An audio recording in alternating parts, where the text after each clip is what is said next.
Sveiki gyvi žiūrovai. Su naujais 26 metais. Sveikinu sulaukus 2026 metų. Tikiuosi pasitikot smagiai.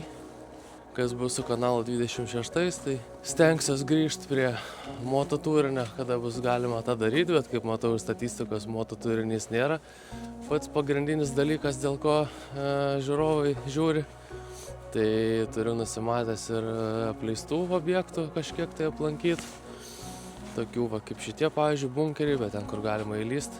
Lietuvoje pasirodo yra to sovietinio palikimo dar ir galima aplankyti senų apleistų karinių bazių. Kelionės, planuojam kažką, gal žiūrėsim, kas gausis. Turiu dar vieną idėją, bet reikalingas dronas tam. Tai nežinau, kaip šitą pavyks įgyvendinti. Bet gal, kaip nors, ką nors sugalvosim. Atsinaujinau šiek tiek ir įrangos, kad kokybė būtų geresnė. Tai tiek ir kamera, ir mikrofonas.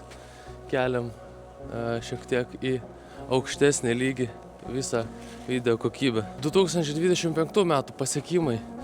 Virš 300 subscriberių, virš 37 000 peržiūrų ir virš 30 video, skaitant shortsus. Dabar dar kas pradėt žiūrėti, galit pratęsti.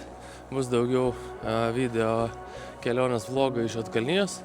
Ačiū, kad žiūrit ir tikiuosi žiūrėsit 26 metais.